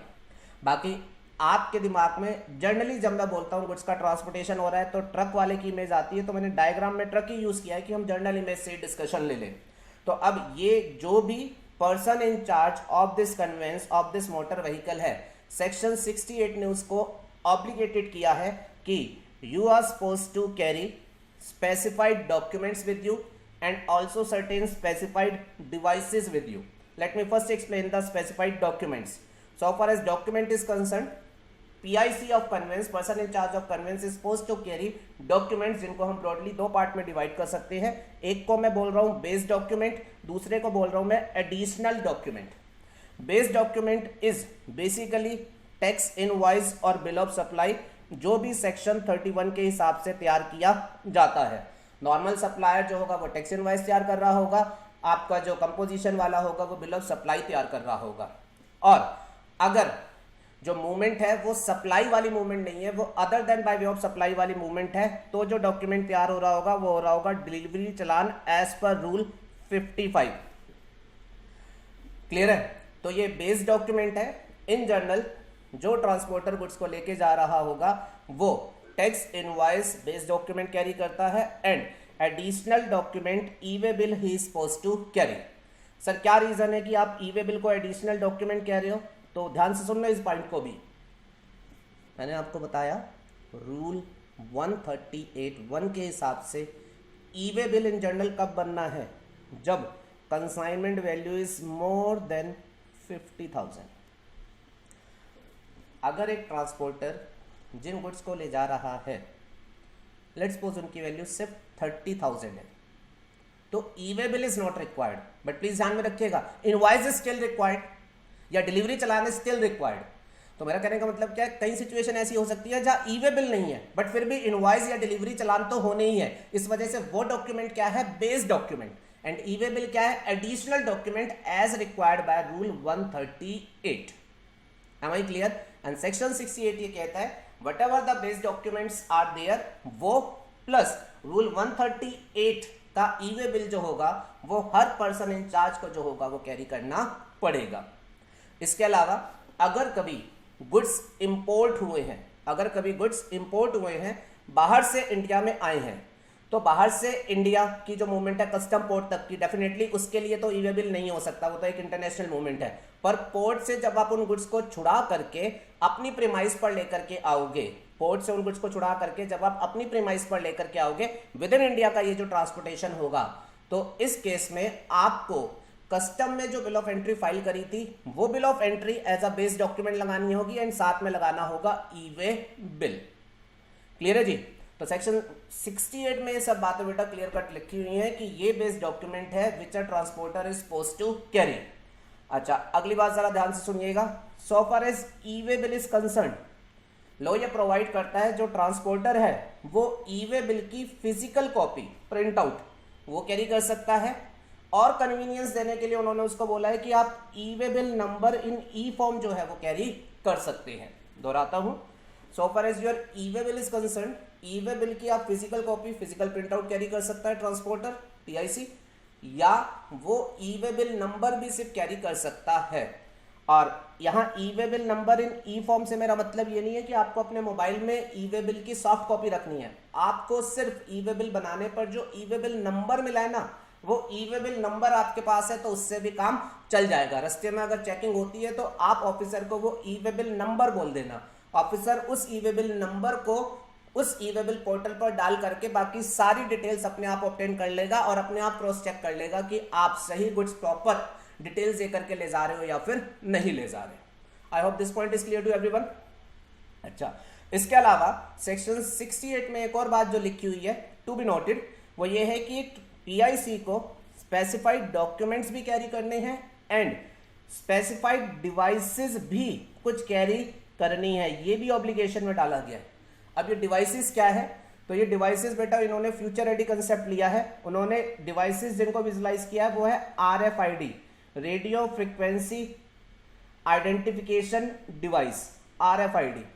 आजकल आपने वो फास्टैग वगैरह का कंसेप्ट सुन रखा है कि आप टोल से जाते हैं तो गाड़ी पर आपका वो फास्टैग होना जरूरी है, और जैसे ही गाड़ी आपकी उस टोल को क्रॉस करेगी वो टोल जो होगा अपने आप ही उस पर इस तरीके की मशीनरी है कि वो आपके आरएफआईडी टैग, वो जो फास्टैग होगा उसको रीड कर लेगी और आपका टोल वगैरह जो होगी आपके लिंक्ड अकाउंट से काट लेगी। तो ऐसी ही डिवाइस जो होती है उसको हम बोलते हैं आरएफआईडी। सो उन्होंने ये प्रोवाइड कर रखा है notified class of transporter, not every transporter but notified class of transporter, meaning thereby जो बड़ा काम करते हैं, कैपेबल है, उन ट्रांसपोर्टर को बोला गया है कि आप टेक्नोलॉजी में इन्वेस्ट करेंगे और आरएफआईडी नाम की डिवाइसेस आप अपने कन्वेंस पर जो होगा वो अफिक्स करेंगे। क्यों करेंगे? जो ई वे बिल आप जनरेट करेंगे आप उस आरएफआईडी डिवाइस पर उसको मैप कर सकते हैं। उसका फायदा यह होगा कि जब इस तरीके से मैप किया हुआ ई वे बिल के साथ आप गुड्स लेकर के जाएंगे तो ऑन द वे हमने आरएफआईडी डिवाइस रीडर लगा रखे होंगे जो वहां से सारी डिटेल्स जो होगा वो रीड कर लेंगे। ये एडवांस टेक्नोलॉजी को बेसिकली जीएसटी में उन्होंने इनबिल्ट करने की कोशिश करी है। बाकी फॉर द टाइम बिंग के लिए मैं 2020 अटेम्प्ट के लिए आप डिवाइसेस के ऊपर स्पेशल फोकस नहीं करेंगे, बिकॉज एट प्रेजेंट कोई भी ट्रांसपोर्टर की क्लास अभी नोटिफाइड नहीं की गई है जिसके लिए मैंडेटरी हो कि आरएफआईडी आपको लगाना है। तो ये जैसे आपके नॉलेज के पर्पस के लिए था। आप फॉर द टाइम बिंग के लिए फोकस रखें डॉक्यूमेंट्स के ऊपर। Are you clear with this? So as a PIC of conveyance you are supposed to carry basic documents, tax invoice, bill of supply, delivery challan, bill of entry and additional document e-way bill. Another point to be taken note of, ये जो आपका tax invoice है आपने शायद सुना हो, आजकल ई invoicing का कंसेप्ट जो है वो बहुत चल रहा है। ई इनवॉइसिंग सुना भी या नहीं सुना? मस्ट भी सुना होगा। तो ई इनवॉइसिंग का कंसेप्ट जो है वो बहुत चल रहा है। गवर्नमेंट ने 1 अप्रैल 2020 से ई इनवॉइसिंग जो है वो मैंडेटरी भी करी है फॉर सर्टेन सप्लायर। मैं 2020 के अटेम्प्ट के लिए तो ई इनवॉइसिंग का कंसेप्ट मैंडेटरी नहीं है, पर जो रूल्स है ई वे बिल के रूल्स, उन्होंने उस ई इनवॉइसिंग को विजुलाइज करके कुछ बात लिखी हुई है। तो वैसे तो एग्जामिनर उसको नहीं पूछेगा बिकॉज ई इनवॉइसिंग में 2020 के लिए नहीं है। बाकी बात कोई बहुत बड़ी और टेक्निकल बात नहीं है, तो हम 2 मिनट में उस बात को भी समझ लेते हैं। आप नॉलेज व्यू पॉइंट से समझ लो या फिर रूल में लिख के इस एंगल से बता रहा हूँ, इस एंगल से समझ लो। ई इनवॉइसिंग का कंसेप्ट आपको स्लाइटली बता रहा हूँ। सो आपकी एक पोर्टल है जीएसटी पोर्टल, जिसको जीएसटीएन मैनेज कर रहा है, जैसा कि मैंने आपको बताया। एक पोर्टल है ई वे बिल पोर्टल, जिसको NIC National Informatics centre manage कर रहा है। और ई इनवॉइसिंग के कंसेप्ट में गवर्नमेंट ने एक और पोर्टल भी खड़ी कर दी है, इनवॉइस पोर्टल, जिसको आईआरपी बोलते हैं, इनवॉइस रजिस्ट्रेशन पोर्टल। और ये कई सारी पोर्टल उन्होंने बनाई हैं। अभी प्रेजेंटली जो ऑपरेशनल है उसकी बात कर रहा हूँ, उसको एनआईसी जो है वही मैनेज कर रहा है। कंसेप्ट क्या है जरा ध्यान से सुनिएगा। यहाँ चेन में डायग्राम पर देखिएगा, यहाँ मेरे पास है एक रजिस्टर्ड पर्सन, एक सप्लायर है जी, ठीक है जी, रजिस्टर्ड है जीएसटी में, तो वो रजिस्टर्ड है, तो ये जो उसकी जीएसटी पोर्टल है इस पर उसके लेजर खुले हुए होंगे, आप सबको पता है, e liability ledger, e credit ledger and e cash ledger. इसी पोर्टल पर वो अपनी रिटर्न स्टेटमेंट फाइल करता होगा, GSTR1 GSTR3 भी, ठीक है जी। अब उन्होंने ई इनवॉइसिंग की स्कीम में क्या बोला है सुनो, उन्होंने बोला कि सप्लायर आप रजिस्टर्ड हो हमारी जीएसटी पोर्टल पर, अब मान के चलते हैं इसके ऊपर ई इनवॉइसिंग के प्रोविजंस एप्लीकेबल हैं। तो ई इनवॉइसिंग करनी कैसे है, बड़ा सिंपल, शॉर्टकट में ही बताऊंगा, जस्ट बड़ा 2-4 शब्दों में ही। आप इनवॉइस, ई इनवॉइसिंग का मतलब ये नहीं है कि आपको इनवॉइस उस पोर्टल पर जाकर के बनाना है, आप इनवॉइस जैसे बनाते हैं, आपका नॉर्मल टैली में आप इनवॉइस बनाते हैं, या आपके पास कोई ERP सिस्टम है उसमें बनाते हैं, या आप मैनुअली बनाते हैं, जैसे बनाते हैं वैसे ही आप इनवॉइस बनाएंगे। ई इनवॉइसिंग का सिर्फ ये मतलब है जो भी इनवॉइस आपने बनाए हैं उन इनवॉइस का डाटा एक पर्टिकुलर फॉर्म में आपको इनवॉइस रजिस्ट्रेशन पोर्टल पर जाकर के जो है वो फीड करना है। इनवॉइस रिपीट कर रहा हूँ, आप मैनुअली बना रहे हैं अपने, या मैनुअली बनाओ, आप किसी अकाउंटिंग सॉफ्टवेयर में बना रहे हो आप उसमें बनाओ, जैसे बनाते हो वैसे ही बनाओ, उसकी बात नहीं कर रहे। अब जो इनवॉइस काटा उसका कुछ रेक्विजिट डिटेल्स वो आपको इनवॉइस पोर्टल, जिसको इनवॉइस रजिस्ट्रेशन पोर्टल बोला जाता है, उसमें जो है कुछ रेक्विजिट डिटेल जो है वो आपको फीड करनी है। और आप पोर्टल पर जब जाओगे तो आपको डिटेल्स जो फीड करनी है उसके लिए बेसिकली वहाँ आपको एक फॉर्म मिलेगा GST INV1, तो आप उस पोर्टल पर जा करके ये खोलें GST इनवॉइस 1 और उसमें जो जो डिटेल्स मांगी गई है वो डिटेल्स सबमिट कर दें। आपने इनवॉइस की डिटेल्स अपलोड करी, मेरे ख्याल से क्लियर हो गया होगा। इनवॉइस वहाँ नहीं बनाया, इनवॉइस तो जैसे बनाते थे वैसे ही बनाया, सिर्फ उस इनवॉइस की डिटेल जो है वो उस पोर्टल पर जो है वो अपलोड करी। पोर्टल पर जब आप ये डिटेल अपलोड करोगे तो पोर्टल इस इनवॉइस को एक यूनिक नंबर दे देगी जिसको बोला जाएगा IRN, invoice reference number. Encryption based technology, hash technology के ऊपर ही होगा ये। आप वहां डालेंगे, रेक्विजिट डिटेल्स अपलोड करेंगे, पोर्टल नंबर दे देगी इसको IRN, invoice reference number, encrypted form का इनवॉइस हो गया, हैश टेक्नोलॉजी हो गई। साथ ही में पोर्टल इसके ऊपर एक QR कोड जो होगी वो फिक्स कर देगी। QR कोड लगभग वैसे ही होता है जैसे जनरली आप पेटीएम वगैरह से पेमेंट करते हैं तो वो स्कैन करते हैं, तो ऐसे ही एक QR कोड जो होगा वो ये पोर्टल इस इनवॉइस को लगा देगी। उस QR कोड में इस इनवॉइस से रिलेटेड कुछ डिटेल्स जो होगी वो एनकोडेड रहेगी, जो इस इनवॉइस का ऑथेंटिकेशन बेसिकली प्रूव करेंगी। तो पोर्टल पर इनवॉइस की डिटेल्स अपलोड होंगी, पोर्टल एक रेफरेंस नंबर जनरेट करके QR कोड अफिक्स करके उस इनवॉइस की एक कॉपी जो होगी वो सप्लायर को मेल कर देंगे और दूसरी कॉपी जो होगी वो रेसिपिएंट को जो होगा वो मेल कर देंगे। तो अब ये इनवॉइस बेसिकली पोर्टल से ऑथेंटिकेट हो गया, पोर्टल ने इसको अपना एक आइडेंटिफिकेशन नंबर दे दिया और सप्लायर और रेसिपिएंट दोनों को जो है वो कम्युनिकेट कर दिया। और विजुलाइज ये किया गया है कि इस इनवॉइस की डिटेल्स सप्लायर की आउटवर्ड सप्लाई की डिटेल्स में ऑटो फीड कर दी जाएगी एंड रेसिपिएंट की इनवर्ड सप्लाई की डिटेल्स में जो होगी वो ऑटो फीड कर दी जाएगी। इससे इन दोनों को कन्वीनियंस हो जाएगी ऑटो पॉपुलेशन की वजह से, टू दैट एक्सटेंट इन दोनों को वो इंफॉर्मेशन कीड इनटू जो होगी वो नहीं करनी पड़ेगी। एंड साथ ही अगला विजुलाइजेशन ये किया गया इस कंसेप्ट में कि जिस इनवॉइस पोर्टल पर ये इनवॉइस डिटेल आपने अपलोड करी वो पोर्टल साथ ही साथ इस इनवॉइस की डिटेल को ई-वे बिल पोर्टल पर भी ट्रांसमिट करेगी और ई-वे बिल का पार्ट ए भी ऑटो पॉपुलेशन के बेसिस पर तैयार कर देगी। आपने इनवॉइस में कुछ की सारी डिटेल डाली ही होगी, कितनी वैल्यू के हैं, क्या HSN है और आपको जो है ये किस जगह से किस जगह भेजना है, तो ये सारी डिटेल आपने डाली होगी। इनवॉइस पोर्टल इसे ई-वे बिल पोर्टल पर ट्रांसमिट कर देगी जिसकी वजह से पार्ट ए जो होगा वो ऑटो पॉपुलेट होकर के जो होगा वो तैयार हो जाएगा। और ध्यान दीजिएगा, पार्ट ए तैयार हो जाएगा, गुड्स की डिटेल हो जाएगी, और पार्ट बी नहीं तैयार हुआ, वो ट्रांसपोर्टर ही ट्रांसपोर्टेशन डिटेल्स डाल के पार्ट बी कंप्लीट कर देगा, ई-वे बिल जो होगा वो क्रिएट हो जाएगा। अच्छा, मैं आपको ये प्रोसेस इसलिए बता रहा हूँ, मान लीजिए जो सप्लायर है वो ई इनवॉइसिंग के प्रोविजन से कवर्ड था, तो उसने अकॉर्डिंगली इनवॉइस पोर्टल के थ्रू ये सब मैकेनिज्म किया। अब इस केस में इनवॉइस पोर्टल ने पार्ट ए ऑटो पॉपुलेट कर दिया और जो भी ट्रांसपोर्टर था उसने पार्ट बी में ट्रांसपोर्टेशन की डिटेल डाली, ई वे बिल जनरेट हो गया, उसको एक नंबर मिल गया और ये ट्रांसपोर्टर अब इस ई वे बिल की फिजिकल कॉपी, एक प्रिंट आउट या ई वे बिल का नंबर, दोनों में से जो उसे पसंद हो वो लेकर के गुड्स का ट्रांसपोर्टेशन आगे कर सकता है। और साथ में ये उसे रिलैक्सेशन दिया गया है कि ई इनवॉइसिंग वाले केस में आपको इनवॉइस की कॉपी लेकर के जाने की जरूरत नहीं है। आप इनवॉइस की कॉपी की बजाय IRN इनवॉइस रेफरेंस नंबर जो है वो कैरी कर सकते हैं। दोहरा देता हूं, अगर ई इनवॉइसिंग नहीं है तो आप इनवॉइस की फिजिकल कॉपी कैरी करेंगे। ई वे बिल की फिजिकल कॉपी या नंबर आपकी चॉइस है।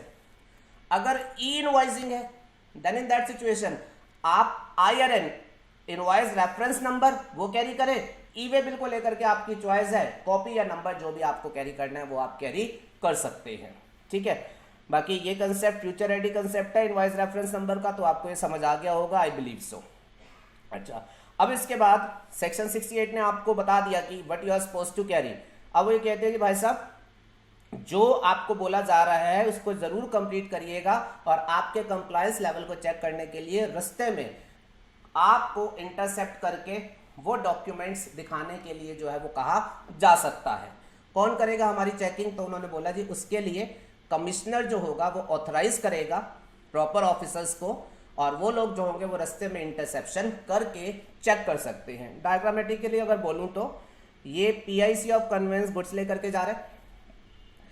बेसिक डॉक्यूमेंट्स टैक्स इनवॉइस की सॉफ्ट कॉपी होगी, टैक्स इनवॉइस की कॉपी होगी, प्रिंट आउट होगा, या ई इनवॉइसिंग का केस होगा तो IRN होगा, और ई वे बिल की या तो कॉपी होगी या ई वे बिल का नंबर होगा।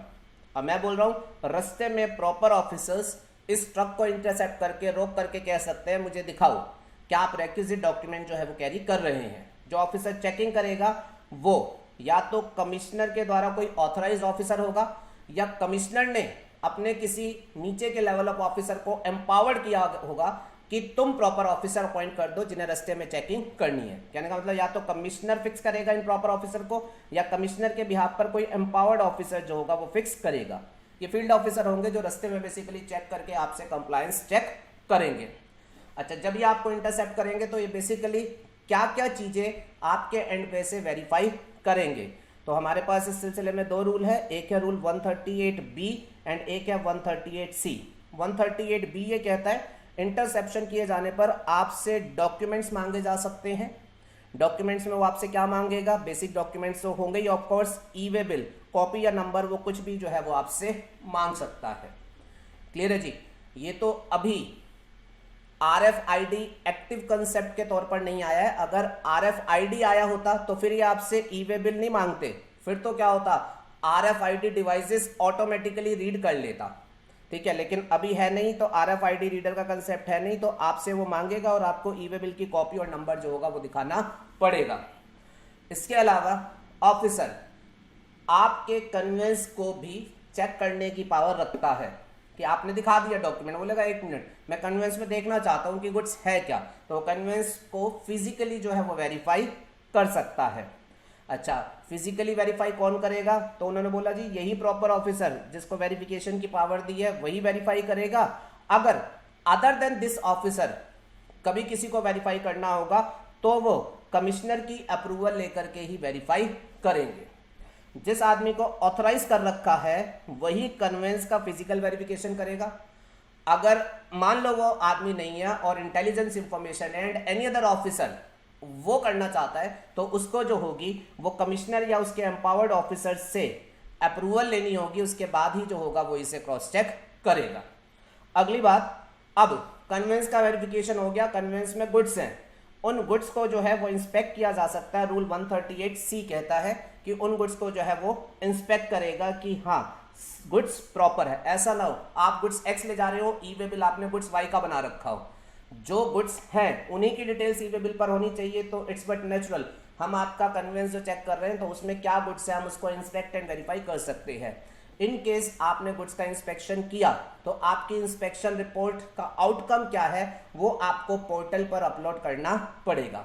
जो भी फील्ड ऑफिसर ट्रक वाले को रोकता है, गुड्स का इंस्पेक्शन करता है, तो वो इंस्पेक्शन में ठीक है गलत है व्हाटएवर द केस में भी उसको अपनी रिपोर्ट जो होगी वो अपलोड करनी पड़ेगी।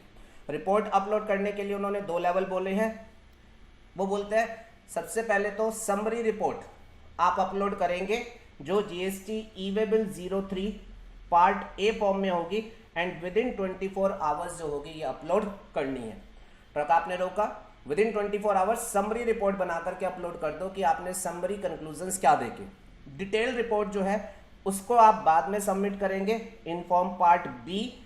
इसके लिए आपको 3 डेज मिलेंगे और अगर डिटेल रिपोर्ट तैयार कराने में कुछ ज़्यादा टाइम लग रहा है तो 3 डेज का एक्सटेंशन भी जो है वो उस ऑफिसर को जो है वो दिया जा सकता है।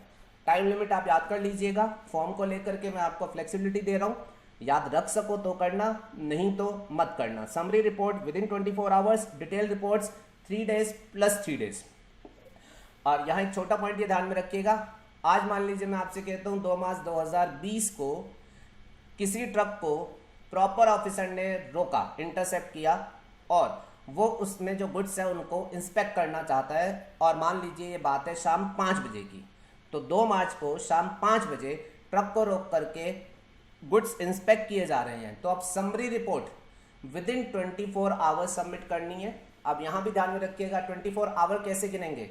2 मार्च को अगर 5 बजे इंस्पेक्शन हुई है तो 3 मार्च को 5 बजे नहीं, 3 मार्च को रात 12 बजे तक समरी रिपोर्ट जो है वो सबमिट की जा सकती है।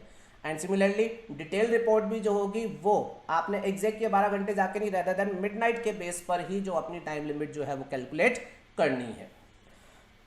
अच्छा, अब ये ई-वे बिल एक ऐसा प्रोविजन है बेटा जहां गवर्नमेंट बेसिकली ये एश्योर कराएगी कि ट्रांसपोर्टर गुड्स का टैक्स इवेजन में कहीं भी योगदान ना दे रहे हो, गुड्स एक्चुअल में जो जाए वो उनके प्रॉपर डॉक्यूमेंट के साथ जाए।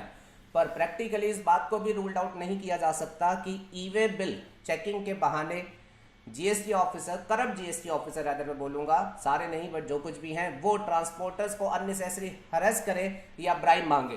तो उसके लिए भी उन्होंने एक प्रोविज़न बना के छोड़ा है, रूल 138E। 138E में ये बोला गया है अगर किसी ट्रांसपोर्टर को प्रॉपर ऑफिसर रोक करके इंटरसेप्ट करता है और ट्रांसपोर्टर का ये कहना है कि उसके पास सारे डॉक्यूमेंट है, उसने ऑफिसर को सब डॉक्यूमेंट दिखा दिए हैं बट फिर भी ऑफिसर ट्रक नहीं जाने दे रहा है, अननेसेसरी डिटेन करके बैठा हुआ है, ब्राइब की डिमांड कर रहा है। अगर ऐसा कोई केस है तो जो ट्रांसपोर्टर ये दावा कर रहा है कि उसके पास कंप्लीट डॉक्यूमेंटेशन है, उसे हरास किया जा रहा है फिर भी, तो वो ट्रांसपोर्टर अपनी ग्रीवियंस ऑनलाइन जो है वो फाइल कर सकता है। अगर किसी भी ऑफिसर ने आपके ट्रक को डिटेन कर लिया, सीज कर लिया और विद इन 30 मिनट्स जो है आप ऑनलाइन जो है उसने आपको डिटेल सीज कर लिया, 30 मिनट हो गए, वो आपको कोई सेटिस्फैक्टरी रिस्पॉन्स नहीं दे रहा है, आप ग्रीवियंस फील कर रहे हैं, सो आप अपनी grievance online inform GST e-way bill 04 जो है वो फाइल कर सकते हैं। आपकी इस ऑनलाइन कंप्लेंट को सेंट्रल ऑफिसर या स्टेट ऑफिसर जो भी होगा वो रिस्पॉन्ड करेगा। I hope the point is clear to everybody. So ये ई-वे बिल का ब्रॉड मैंने मैकेनिज्म बनाया। इसमें एक इंपॉर्टेंट एग्जामिनेशन व्यू पॉइंट से जो क्वेश्चन बनेगा वो ध्यान में रखिएगा। सर, बात आपने बता दी ब्रॉडली ई-वे बिल कब बनाना होता है, कैसे बनाना होता है, आपने ये भी बता दिया ट्रांसपोर्टर्स को ये ध्यान में रखना है कि ई-वे बिल के बगैर गुड्स को कैरी ना करें क्योंकि रास्ते में चेकिंग होगी। सर, साथ में अब ये आखिरी पॉइंट से भी पर्दा हटा दो कि अगर विदाउट ई-वे बिल ले गए, चेकिंग हो गई, तो एक्शन क्या लिया जाएगा। तो बेटा एक्शन बड़ा खतरनाक है, सुनिएगा। अब एक्शन क्या लिया जाएगा, उस एक्शन के लिए आप सेक्शन याद करेंगे, सेक्शन 129 में इस बात का डिस्कशन है कि अगर इन ट्रांजिट गुड्स की चेकिंग हुई, डॉक्यूमेंट्स मांगे गए लेकिन goods without specified document travel कर रहे थे, ट्रांसपोर्ट हो रहे थे, तो फिर ऑफिसर उनके अगेंस्ट क्या एक्शन लेगा। सेक्शन 129 एग्जाम के लिए इंपॉर्टेंट है, इस पर प्रैक्टिकल क्वेश्चंस भी पूछे गए हैं। मैं डायग्राम आपके सामने रख रहा हूं यहाँ भी। वैसे जीएसटी वॉल्यूम 2 में हमारे पास सिविल प्रोसीडिंग्स में ये चैप्टर कवर होता है, सेक्शन 129, वहां पर आपको प्रॉपर डायग्राम मिलेगा, आप अभी मेरे साथ यहीं से ही समझ सकते हैं। सो अगर कोई ट्रांसपोर्टर गुड्स लेकर के जा रहा है लेकिन उन गुड्स के कवरिंग डॉक्यूमेंट्स इनवॉइस या ई वे बिल जो है वो अपने साथ नहीं लेकर के जाता है, तो सेक्शन 129 में लिखा है ऐसे केसेस में ऑफिसर एम्पावर्ड है कि वो डिटेन कर ले, सीज कर ले। क्या चीजें? जो कन्वेंस इन गुड्स को लेके जा रहा है उसका डिटेंशन एंड सीजर हो जाएगा, एज वेल एज इस कन्वेंस में जो गुड्स हैं उनका भी डिटेंशन एंड सीजर हो जाएगा। सर कवरिंग डॉक्यूमेंट गुड्स के नहीं है, कन्वेंस क्यों सीज किया जा रहा है? क्योंकि हमने पीआईसी के ऊपर ऑब्लिगेशन डाला था 68 में कि PIC you make sure, supplier की अपने ऑब्लिगेशन है, तुम्हारे अपने ऑब्लिगेशन है जीएसटी में, यू मेक श्योर कि विदाउट डॉक्यूमेंटेशन आप ट्रांसपोर्ट ना करो। अब अगर आप कर रहे हो तो आपको खामियाजा भुगतना पड़ेगा, कन्वेंस का भी डिटेंशन एंड सीजर होगा एंड जो गुड्स थे विदाउट दिस डॉक्यूमेंट उनका भी डिटेंशन एंड सीजर होगा। अच्छा, ऑफिसर क्या करेगा? ध्यान में रखिएगा, सेक्शन 120 ये कहता है जैसे ही इंटरसेप्शन पर ये पता चलेगा नहीं है प्रेस्क्राइब डॉक्यूमेंटेशन, तो वो एक सीजर ऑर्डर पास कर देगा जिसका फॉर्म है जीएसटी एमओवी 06। नंबर फॉर्म का याद हो तो ठीक है, नहीं तो सिंपली सीजर ऑर्डर पास किया जाएगा। फिर सीजर ऑर्डर पास करने के बाद आपको एक नोटिस भेजा जाएगा एमओवी 07, जिसमें आपको बोला जाएगा आपके गुड्स सीज किए गए हैं because of the lack of the documentation. अब आप इसको अगर छुड़ाना चाहते हैं तो हम आपको रिक्विजिट डिमांड ऑर्डर पास करके दे रहे हैं। आपको सेक्शन 129 में कुछ टैक्स एंड पेनल्टी का अमाउंट बताया गया है, वो पे करके आप इन गुड्स को जो है वो छुड़ा सकते हैं। तो मैं दोबारा दोहरा रहा हूं, 129 में ऑफिसर क्या काम करेगा? नंबर 1, सबसे पहले तो वो सीज करने के पर्पस के लिए सीजर ऑर्डर पास करेगा MOV 06। Then thereafter he will issue a notice to you MOV 07 specifying कि इन गुड्स को छुड़ाना चाहते हो तो आप टैक्स एंड पेनल्टी जो कि सेक्शन 129 में बताई गई है उसकी पेमेंट करके आप इसे छुड़ा सकते हो। डिमांड ऑर्डर एमओवी 08 में पास कर दिया जाएगा। आपको 14 दिन मिलेंगे। अगर आपका इस कंसाइनमेंट को छुड़ाने में इंटरेस्ट है तो विद इन 40 डेज पेमेंट करके छुड़ा लो। अगर आप विद इन 40 डेज पेमेंट नहीं करते हैं तो वो इन गुड्स की कन्फिस्केशन का प्रोसेस जो होगा वो इनिशिएट कर देगा। कन्फिस्केशन किया जाता है as per the provision of section 130। 129 में सीजर हुआ है and there is an opportunity you can release your goods after paying tax and penalty as per 129। नहीं करते हो तो 130 में कन्फिस्केशन होगा। Conveyance as well as goods जो होंगे वो कन्फिस्केट कर लिए जाएंगे। अब कन्वेंस और गुड्स वो सरकारी संपत्ति जो होगी वो हो जाएगी। अच्छा, अब अपने को जो याद रखना है वो ये है 129 में अगर मेरा छुड़ाने का मन है तो मैं कितना टैक्स कितना पेनल्टी दे करके इन गुड्स को जो है वो छुड़ा सकता हूं। तो 129 ने उसे लेट डाउन कर रखा है एंड 129 ने दो सिचुएशन बना रखी है कि जो कन्वेंस या गुड्स सीज किए गए 129 में उनको छुड़ाने की पहल कौन करता है। क्या जिस गुड्स को सीज किया गया उसका मालिक आता है इनको छुड़ाने के लिए, या गुड्स का मालिक पिक्चर में नहीं आता, ट्रांसपोर्टर बेचारा जो है उसकी गरज है वो इन गुड्स को छुड़ाने में जो है वो पहल करता है।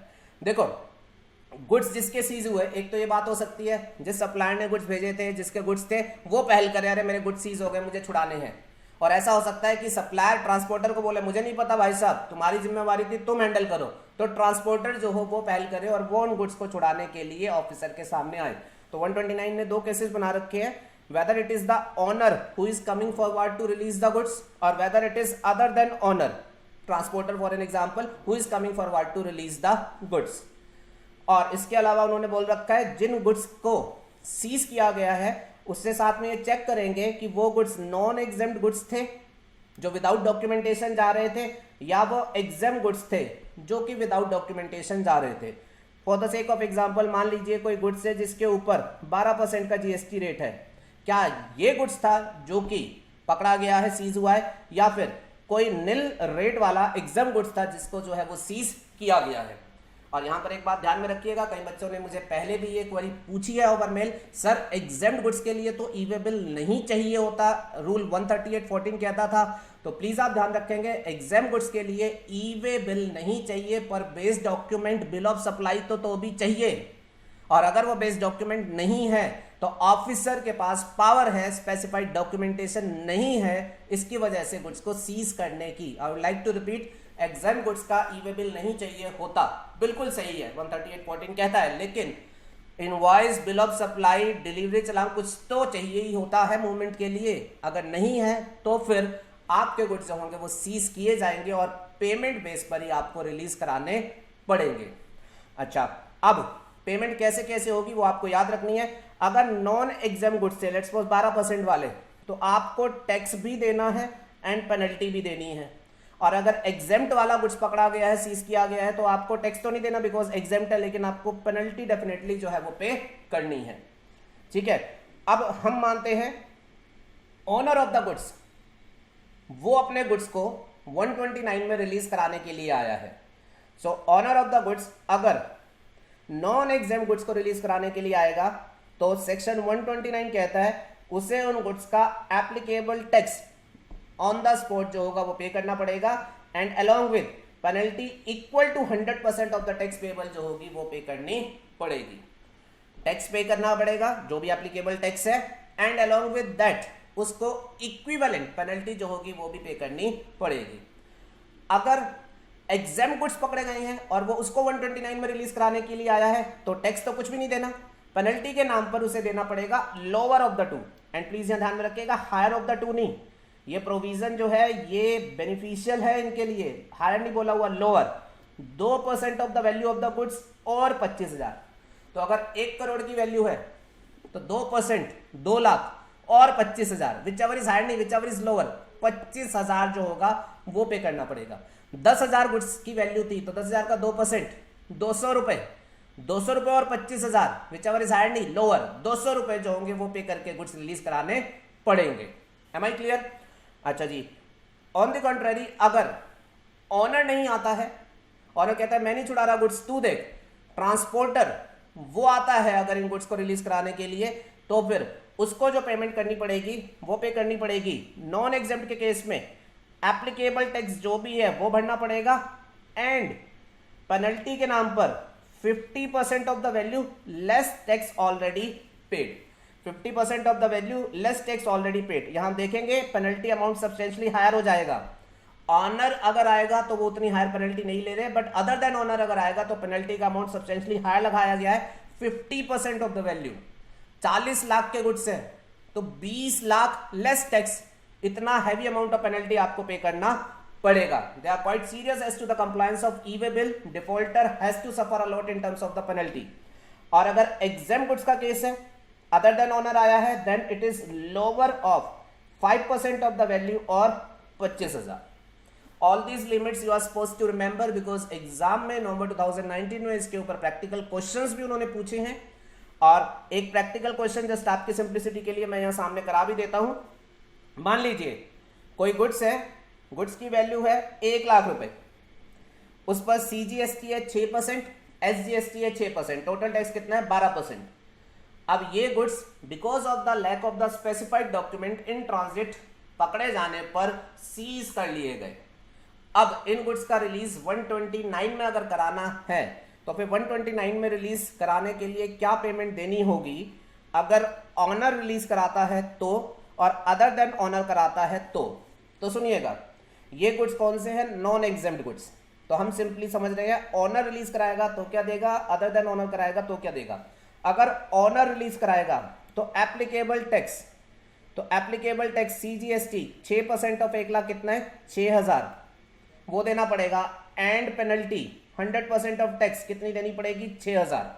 और प्लीज ध्यान में रखिएगा आप पढ़ रहे हैं सेक्शन 129 ऑफ CGST एक्ट, ऐसे ही एक सेक्शन होगा 129 ऑफ SGST एक्ट जिसने इस बात को एज इट इज रिपीट करके लिख रखा होगा फॉर SGST। तो प्लीज ध्यान में रखिएगा सेक्शन 129 ऑफ CGST एक्ट की वजह से आपको applicable CGST 6,000 and penalty equal to this applicable CGST 6,000 देनी पड़ेगी एंड 129 ऑफ SGST एक साथ में चलेगा, उसकी वजह से आपको applicable SGST 6,000 and penalty 100% of this applicable SGST 6,000 पे करनी पड़ेगी। एग्जाम में जब क्वेश्चन आए तो देख लेना कि क्वेश्चन आपको किस सेंस में पूछा जा रहा है, गुड्स रिलीज कराने के लिए 129 ऑफ सीजीएसटी एक्ट में क्या पे करना है। अगर ये पूछा जाए तो 6000 और 6000, और अगर ये पूछा जाए टोटल टैक्स क्या पे करके छुड़ाना है तो 6 12,000 का टैक्स एंड 6 12,000 की पेनल्टी। You need to take care of this observation. अच्छा, अगर मान लीजिए सेम एग्जांपल में ऑनर नहीं आता, ट्रांसपोर्टर आगे आके कहता है जी ऑफिसर गुड्स को आप छोड़ो, बताओ क्या पेमेंट करनी है, मैं छुड़ाऊंगा, तो प्लीज ध्यान में रखिएगा अगर अदर देन ऑनर पर्सन आएगा तो 129 ऑफ सीजीएसटी एक्ट के हिसाब से उन्हें एप्लीकेबल सीजीएसटी 6000 पे करना पड़ेगा एंड पेनल्टी के नाम पर उन्हें 50% of the value 50,000 minus tax 6000 44,000 rupees का पेनल्टी पे करना पड़ेगा। आप ध्यान दे रहे होंगे which is quite heavy penalty. और मामला भी खत्म नहीं हुआ, उसे एसजीएसटी के सेम सेक्शन के हिसाब से applicable SGST 6000 and associated penalty 50% of the value of the goods 50,000 minus 6000 44,000 की पेनल्टी पे करनी पड़ेगी। तो इन टोटलिटी जब आप देखेंगे तो समझ आ रहा है, ऑनर छुड़ाने आया तो वो 12,000 का टैक्स और 12,000 की पेनल्टी पर ले जाएगा। ऑनर नहीं आया तो टैक्स तो 12,000 का, टैक्स में कोई चेंज नहीं होगा, बट पेनल्टी 88,000 की हो जाएगी इन कंपैरिजन टू 12,000। तो इट इज ऑलवेज बेनिफिशियल कि ऑनर जो है वही इन गुड्स को 129 में रिलीज के लिए आए। अच्छा, just for the sake of example, थोड़ी देर के लिए अगर मैं ये कह दूं ये गुड्स एग्जाम गुड्स थे, इन पर सीजीएसटी एसजीएसटी 0 था, अब क्या पेनल्टी होगी? तो अब पेनल्टी क्या होगी, अगर ऑनर रिलीज कराने आएगा तो 2% ऑफ द वैल्यू 2,000 और 25,000 विच एवर इज लोअर, 2,000 की पेनल्टी सीजीएसटी में एंड सिमिलरली 2,000 की पेनल्टी एसजीएसटी में 4,000 रुपए पे करके आप गुड्स जो होगा वो छुड़ा लेंगे। और अगर ऑनर नहीं आया, ट्रांसपोर्टर के एंड पे से रिलीज हुआ तो 5% ऑफ द वैल्यू 5,000 और 25,000 विच एवर इज लोअर, तो सीजीएसटी में 5,000 की पेनल्टी एंड एसजीएसटी में 5,000 की पेनल्टी, टोटल 10,000 की पेनल्टी लेकर के आप गुड्स छुड़ा लेंगे। और आपको समझ आ रहा होगा कि एग्जाम गुड्स के केस में डॉक्यूमेंट ना कैरी करने पर पेनल्टी गवर्नमेंट बहुत कम लगाती है, क्योंकि वहां गवर्नमेंट क्लियर है, यहां बेसिकली टैक्स इवेजन नहीं चल रहा था कि इसे हार्शली पुनिश किया जाए, ये बेसिकली सिर्फ डॉक्यूमेंटेशन नॉन कैरी वाली बात है, तो चलो कम पेनल्टी से भी काम चल सकता है। अच्छा, किसी के मन में ये सवाल आ रहा है कि सर क्या होगा अगर वो गुड्स जो है वो इंट्रा स्टेट सप्लाई वाला गुड्स नहीं था, वो इंटर स्टेट सप्लाई वाला था, इन द सेंस दिल्ली से गुड्स आ रहे थे पंजाब में चेकिंग हुई, डॉक्यूमेंट नहीं थे, तो अब इस सप्लाई पर सीजीएसटी एसजीएसटी की बात नहीं चल रही है, तो आईजीएसटी इवेजन वाला केस है, तो अब क्या होगा? तो आप लोगों को पता होगा आईजीएसटी एक्ट में एक सेक्शन था सेक्शन 20, जिसने सीजीएसटी एक्ट के बहुत सारे प्रोविजंस को बोरो किया हुआ है। आईजीएसटी एक्ट का सेक्शन 20 उसने बहुत सारे प्रोविजंस को बोरो कर रखा है और उनमें पेनल्टी प्रोविजंस भी हैं। तो सेक्शन 129 ऑफ सीजीएसटी एक्ट जो है वो आईजीएसटी एक्ट ने बोरो कर रखा है, और साथ में उन्होंने ये बोला है कि सीजीएसटी एक्ट अगर एक्स रुपीस की पेनल्टी बोलेगा किसी डिफॉल्ट के लिए, तो आईजीएसटी में वो पेनल्टी सेक्शन बोरो करके जब आप अप्लाई करोगे तो आप एक्स की पेनल्टी को 2x कर देना, क्योंकि सीजीएसटी का रेट अगर 6% होता है तो आईजीएसटी 6 नहीं होता 12 होता है। तो ऐसे ही अगर सीजीएसटी एक्ट ने पेनल्टी एक्स बोली है तो आईजीएसटी अप्लाई करते टाइम आप उस पेनल्टी को x नहीं 2x समझ के जो होगा वो अप्लाई कर देंगे। आप सोच रहे होंगे मैंने ये बात क्यों बोली, क्योंकि बेटा नवंबर 2019 में एक एग्जाम में जो क्वेश्चन आया था उसमें जो कंसाइनमेंट इंटरसेप्शन हुआ था वो आईजीएसटी वाला था। तो आपको ये छोटी छोटी बातें इस रिविजनरी मटेरियल के तरफ मैं आपको क्लियर करना चाहता हूँ कि क्वेश्चन को बड़ा केयरफुली पढ़िएगा, इंटर स्टेट वाला हुआ है या फिर इंट्रा स्टेट वाला हुआ है, ताकि आप उसको सही से हैंडल कर सके। सो ये ओवरऑल बेसिक प्रोविजंस हैं। I would like to repeat, e way bill बनाना है वो रिक्वायरमेंट कहां से आती है? रूल 138। वो सब कुछ कैसे बनाना है, कौन बनाएगा, कहां बनाएगा, कितने दिन का होगा, वो सब बताएगा। ये ई वे बिल इंपॉर्टेंट क्यों है? Because person in charge of the conveyance को ये बात समझनी है, सेक्शन 68 उस पर्सन इन चार्ज को ये ऑब्लाइज करके चलता है कि आप स्पेसिफाइड डॉक्यूमेंट के बगैर मत चलिएगा, नहीं तो सीजन में फंस जाओगे। और स्पेसिफाइड डॉक्यूमेंट में सिर्फ इनवॉइस काफी नहीं है, ई वे बिल भी है। तो वो 68 है, जिसकी वजह से इस पूरे ई वे बिल की सिग्निफिकेंस आती है। एंड ना हुआ तो फिर 129 में जो एक्शन होगा उसे भुगतने के लिए आपको तैयार रहना है। बाकी हम बात करते हैं अब इसके बाद डिटेल में कि ई वे बिल कब, कैसे, किस तरीके से जनरेट होता है। मेरा आगे के लेक्चर का डिस्कशन का जो फोकस होगा वो होगा अब प्योरली रूल 138।